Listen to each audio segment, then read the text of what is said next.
Introducing a lineup of international award-winning and talented indie authors, only on the Writer's Corner live show.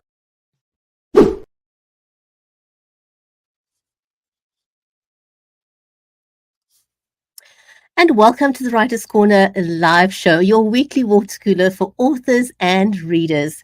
We feature award-winning authors, New York Times and USA Today bestsellers, but also international indie sensations. In today's episode, we're going to take a closer look at the challenges that authors face and some strategies by my co-host, Mary Elizabeth Jackson, for survival. Don't go away. We'll be right back with the Writer's Corner live show. Imagine a world where the lines of reality blur with the fantastical. Embark on journeys from humble beginnings to the pinnacles of literary greatness. On the Writer's Corner, we delve into the lives of unique wordsmiths, known for their compelling storytelling.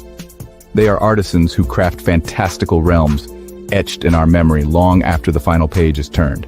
Every tale begins with a single word, a single idea. Authors create sensations that keep you on the edge of your seat. Witness how they transform setbacks into stepping stones, use refusals to spark growth, and turn rejections into catalysts for new inspiration. Witness the diversity in writing as it gives birth to a vast array of genres, from drama to mystery to children's stories, fantasy, and reality. Join us as we uncover sources of inspiration and the magic that defines the author's craft. Find out how authors breathe life into their characters and meticulously craft narratives and plots that captivate readers. Get a sneak peek into upcoming works and join us as we celebrate literary greatness only on the Writer's Corner. We don't just celebrate best-selling Amazon and New York Times authors, but also indie authors. Join us on the journey from the birth of a tale to the creation of a masterpiece, only on the Writer's Corner live show. Stay tuned. If you're just joining us, then welcome to the Writer's Corner live show. If you are not yet following us at any of our social media channels, please feel free to do so, because if you do, you'll get a notification when Mary and I go live. So if you haven't met me yet, I'm Bridgetti Lim Banda from Cape Town in South Africa, and my co-host is in the US, but she happens to be my guest today on our show, the Writer's Corner live show. And our live stream is made possible by Creative Edge, BeLive Media, and also with immense gratitude to BSN, your all-in-one entertainment revolution, for making it possible for our show to be on Roku, Amazon Fire, Google TV, and soon Apple TV. So do join BSN for a world of boundless creativity. Now, if you don't know my co-host and friend, Mary Elizabeth Jackson, she is a very, very passionate author. She's a certified special needs and disabilities advocate, and she draws on her own experience as a mother of 3 children, including 2 on the spectrum. Mary is also the owner of E&L Publishing and a manager of Sisters J Music, and she's very, very committed to amplifying underrepresented voices. In addition to everything that she does, she's a podcaster, live streamer, speaker, educator, ghostwriter, and a songwriter. So without any further ado, let me welcome my friend and co-host, Mary Elizabeth Jackson, to the show as my guest today.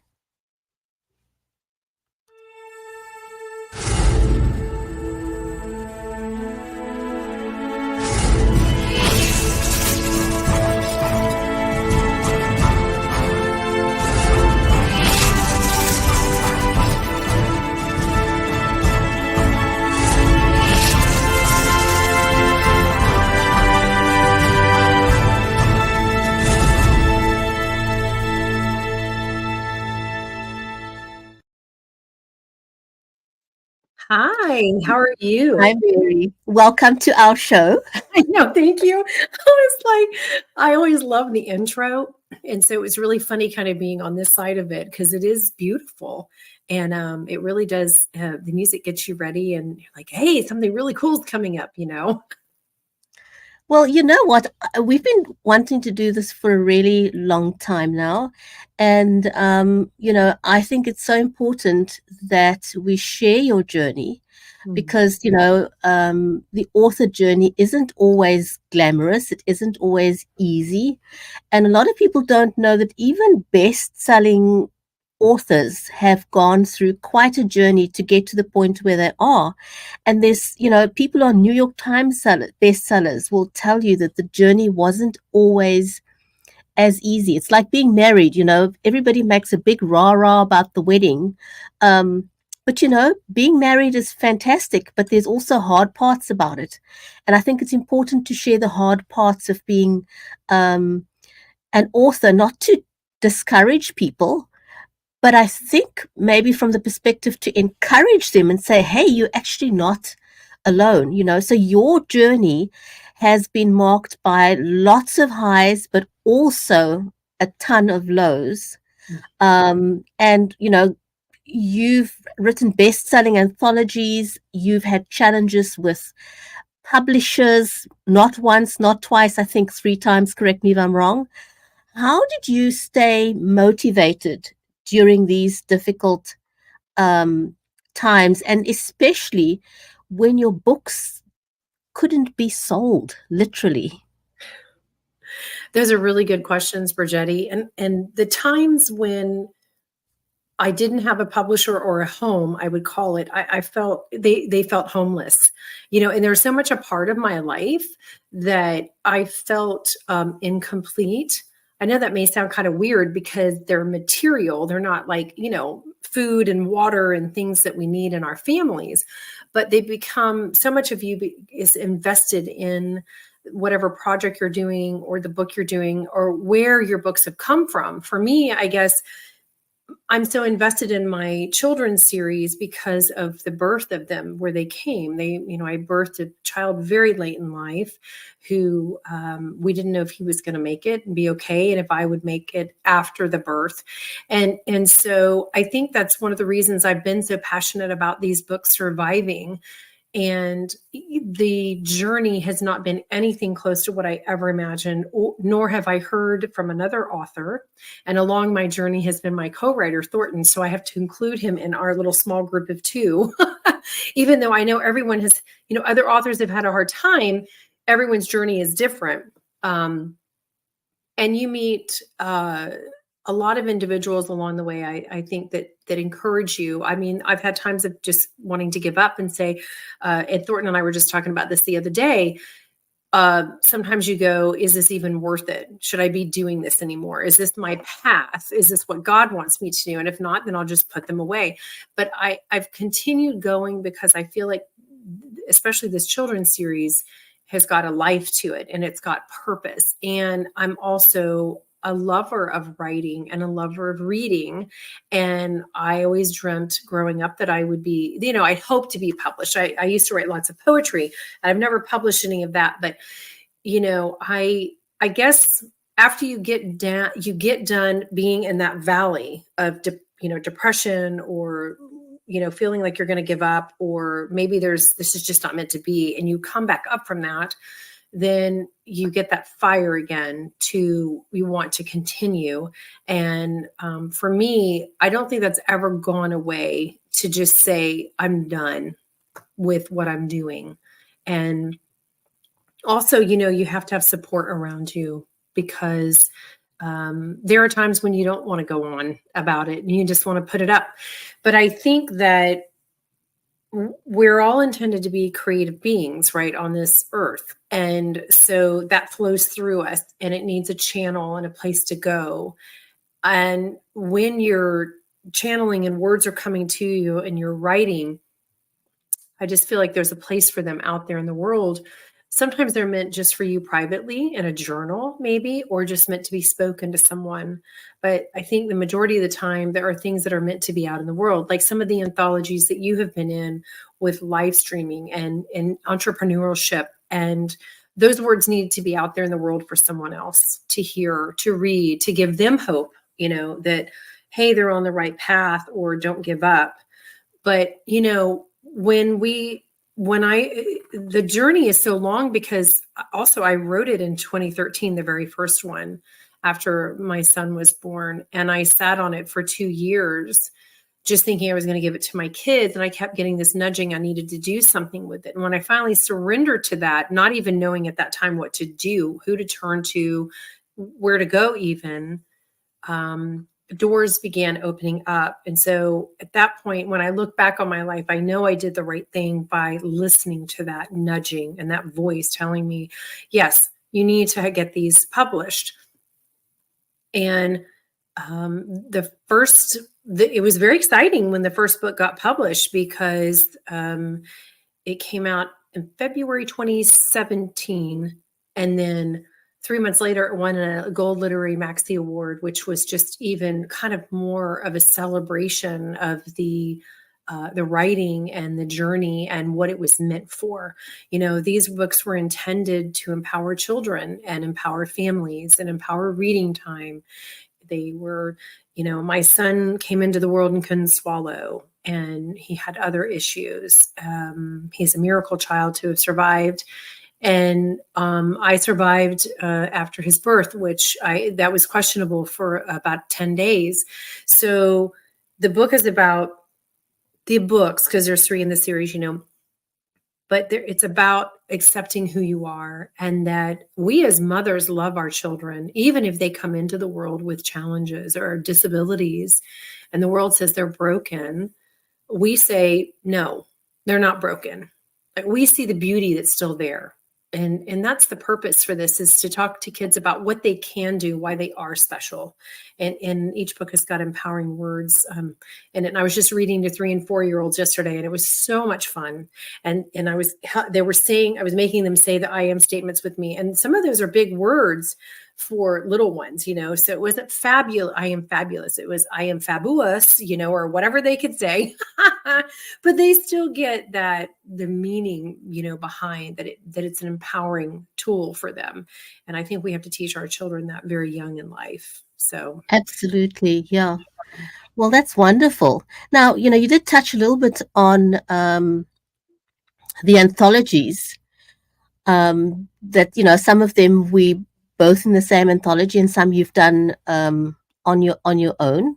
How have being involved in collaborations like these helped you navigate the publishing landscape?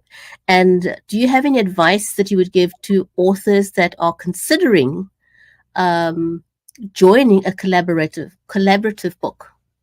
Well, I think you and I both think it's a win-win, because we've been in a couple of anthologies together, and then we've been in, like you said, we've been in ones with other individuals. I think if you want to write, but you're not sure about it, and you feel terrified to write a whole book by yourself, an anthology is a wonderful way, because it allows whatever the subject is that you want to be a part of, it allows your voice to be heard there. It allows you to have what would be considered maybe an expertise on that subject, and you can use it as a calling card. It can get you into places to speak. I know I've got several anthologies in one of the coffee cafes here in town. She carries my children's books, but she carries a couple of the anthologies I'm in, and it's really wonderful to be able to have those for individuals that are coming into the coffee house. And it's nice to see the little Venmo ching, $20 comes in for one of the anthologies, but it's more about getting those books out there to individuals to inspire them. I would say that it's a win-win to do something like that, because you get your toes wet and you get to feel what it's like to be a part of a group. It's a whole different experience when you're a solo author and you're doing all of it yourself. It's a lot of fun. It's a lot of fun. Is all fun. It's and also just to draw on the experience of other more, authors, and you meet authors from around the world, which it was an exhilarating experience. You can almost get addicted to anthologies, and it really is a fun way for you to enter into the writing world and get to know a little bit more about it, because I think we've also seen people who's been in the collaborative books then go on to write their own solo books. Yes, absolutely. And I think the other thing that's really cool about it, Bridgetti, is that it is sort of addictive when you find that group that is really like-minded. And I've never had any experience, and I don't think you have either, of anything negative. Everyone is very supportive of each other and very much celebrating one another and sharing. And it's just like this, it's a different kind of level of support. It's really absolutely wonderful to be in a world, if you want to call it, of folks like that everybody's kind of on the same path and wanting to see other people succeed, and they want themselves to succeed. And we share each other a lot of times, which is really great. So I think it's been a true blessing for both of us to have that experience, because there, like you said, there have been a lot of lows. I've had to walk away from a publisher. I had a publisher quit during COVID. I had a publisher die. It's been a very strange experience through all of it. And now I'm landed with Norns Triad Publications, and they've been absolutely wonderful. And it's a small house, but it's wonderful. We're all pretty connected, the authors, and very supportive of each other. We do buy each other's books. We do leave reviews. We do post about it. And it's very helpful to have that support with each other. And the publishers are very supportive of us and what we're doing. And, if I have something going on, they'll share it out, which is, you don't always have that with a very large publisher. And I just, no path is perfect, because we look at some of the greats, like we were talking about Dr. Seuss yesterday, where I was reading, and I think he had, and I could be wrong on this, 270 rejections, but I can't believe it would be that many, but back when he was getting published, but it was really a large amount. And we know J.K. Rowling had a very large amount of rejections before, she was finally found a small press that took her on. And I'm sure the other ones were very depressed that they didn't take her on after as huge as she became.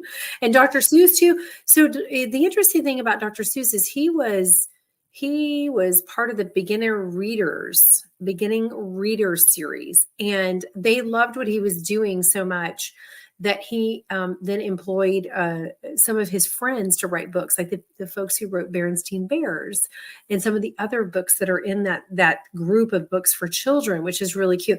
And the librarian told me yesterday, when Dr. Seuss was a child, his mother was a baker, I guess, and she made lots of pies and stuff. And so she would make up all these silly words, or see how many words that she could make up and things. And so that's where he learned all that.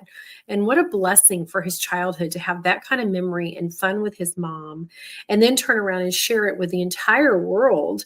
He's one of my very favorite authors, especially for children, because kids love silly words.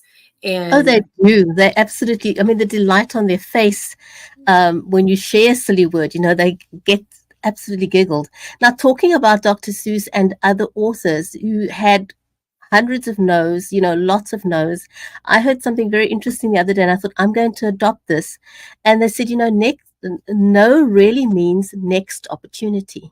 It does. It does. And we have to remember one door closes and the other one opens. So don't always take the no to have a negative connotation. Don't let it drag you down. Move on to the next opportunity. So I want to just switch gears for a little bit here. You are also a certified special needs advocate and ambassador advocate for Autism Tennessee. How has your advocacy work influenced your writing, or the other way around? I think it's been both. I think that it makes me more consciously aware of my writing. I'm working on, and I just haven't gotten them finished yet, but I'm working on some smaller individual type pocket size books, if you want to call them, for parents and individuals, that are looking at first-time diagnosis and how do you maneuver through that world. And I just remember how scary it was for me and how much I felt alone. And I think that when I've been able to do events for Autism Tennessee, they've always allowed me to have my books out for sale. And so I've been really grateful for that. So I've been able to bring that into the advocacy side of my life.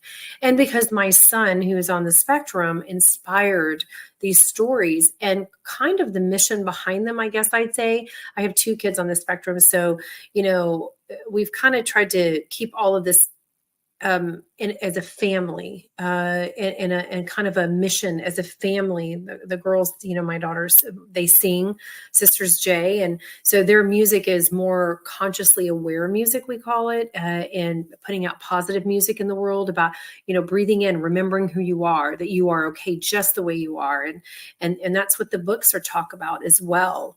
And so I think it's been really amazing. And I've prayed a lot along the way, help me to bring all this together so that it There's all a lot can. of synergy between everything, having known you as long as I have, and just watching you do all these different things, because you really, really are multi-talented, and you do things across a lot of platforms, but they all merge some way or the other. Like the one thing feeds off the other one, and I don't know how you manage all of this with 3 children, but you really, really do a lot of work. Now, how does being on shows like our show, the Writers Corner live show, help address authors' challenges? What would you say can being on live shows like these do for an author? Well, I think it can do a lot because it gives us a platform to talk about these issues and challenges. And as you and I have gone along the way for almost 6 years, we ask our authors, we ask them questions like, are they traditionally published? Are they self-published? What are their writing tips? What has worked for them? What are their gold nuggets to give somebody, what would they say to their younger self? So we've asked these questions along the way. And I think these platforms like this, which we started in 2017, I got published, and you and I were wanting to do a show together. And I felt like God said, do a show about authors, because it allowed 30 minutes for an author to talk about their book, their journey, and their all the in-betweens. And you and I both, I think I've met one author in all that time who didn't really want to come on and talk about their book. Most people want to talk about their book because it is such a passion project for most people. And so I feel like that giving this platform or creating it has allowed a lot of authors to come and talk about what they're doing. Maybe they wouldn't have had that opportunity before, and also to share their journey, to encourage others who might be out there wanting to write. Now, since 2017, since we started this show, we've been through the pandemic, and that really did a number on everybody in the creative world, everybody everywhere. It doesn't matter what business in your life was happening. It affected all of us. But it did change the landscape for digital to become, and virtual to become, so much more of an advocate for us. But it is we have seen such a change in the writing world and authors and the saturation of it. So what Bridgetti and I both know is that you almost have to do so many more things in order to get traction or sales or your books out there in the world. So I've tried to use all the platforms or things that I'm, working on for a way to talk about the books or a way to get out there in the world with them. I've tried to be creative in that way and take advantage of that. But it's not always easy. But because the girls and I have done events where it's been an autism event, but I've had my books and can talk about it. And then my girls perform, and we've invited other artists with us. So we've done these at the libraries and other places. And it's been really nice to kind of bring all of that together. And so music and arts are very important. And what I've seen them do for my children, 2 of my children were nonverbal. One experienced significant trauma at 5. what I have seen music and arts do for my children and what I've seen them overcome and other children. I've literally watched a child with Tourette's start to sing a Taylor Swift song, and totally anything the child was dealing with was gone, and you would never know it. And this child's voice was so beautiful. He was 11 years old at the time I got to see him. Oh my goodness, that must almost reduce you to tears, when you see something like that. Yeah. So I know the power goodness. of music and arts, the power of the arts for any individual, even people who have no voice, people who are terribly shy, people who cannot process. It's amazing what it can do for an individual. So I do want to touch a little bit on how you got into cover to cover, your own podcast. But do you have one or two tips that you could share for any children's authors that want to make their stories more inclusive? Yes. First of all, if you want to write for children, you need to go be with children. If you don't have any children, you need to go be with them to get that feeling of that atmosphere and that energy and what it is to be a child. I've never wanted to write down to children. I want to write as if I am the child speaking. I think that's very, very important to children. And I think that is super important, but I think it's also, pick the group that you want to write for. If you want to write something that's geared toward bullying or geared toward girls or geared toward boys or geared toward Down syndrome or adoptive children, then you need to do your research. Usually people who write in those genres and avenues and niches have that going on in their life, or somebody in their life who has that going on. So I would say don't give up. And I would say do your research. And I would say keep writing, even if you don't get published or get accepted or any of those things. Just keep going until you get accepted, because it does take practice, and research is so important. Absolutely have to research, Very, very good tip. So you've expanded to also doing your own show called Cover to Cover. How has that helped you to further empower and support authors and readers? Well, that show started a year and a half ago or more with a PR company, actually, who was writing some reviews for my daughter's music. And so the owner of that company, Cyrus Rhodes, said, "Hey, I want a book podcast for my company. Would you do it?" And I was like, I don't know, because we were doing our show and I hadn't even considered ever doing another book show. So I tried it, put my feet in the water. It took me a while to really say yes, probably about 6 months. And I decided to just give it a try. And it's interesting because sometimes Bridgetti and I can interview the same authors, and then sometimes we have our own authors, and then we share the authors so that they get another platform to be on, which is wonderful.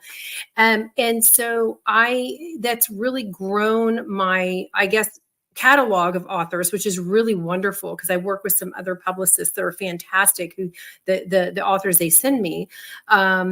And it's allowed me to make connections with individuals that I would never have met had I not been doing the show. And that's one of the things that keeps me going, besides the fact of loving to interview folks, loving to share their stories, the inspirations, the hardships, the journeys, and just sharing books with people, because there's so many avid readers out there.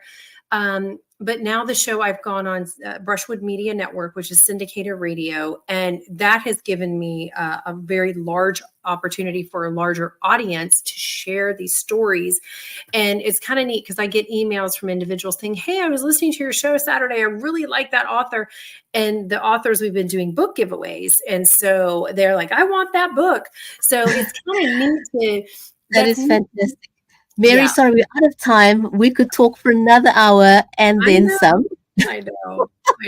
So thank you very much for sharing, some more of yourself on the show today to our viewers and listeners. Thank you so much for joining us today. You were watching the Writers' Corner live show, brought to you by BSN, your all-in-one entertainment revolution, as seen on Roku, Amazon Fire, Google TV, and Apple TV. Until next time, take care, and we'll see you on the next episode of the Writers' Corner live show. Bye for now. Thank you for joining us on the Writers' Writer's Corner live show.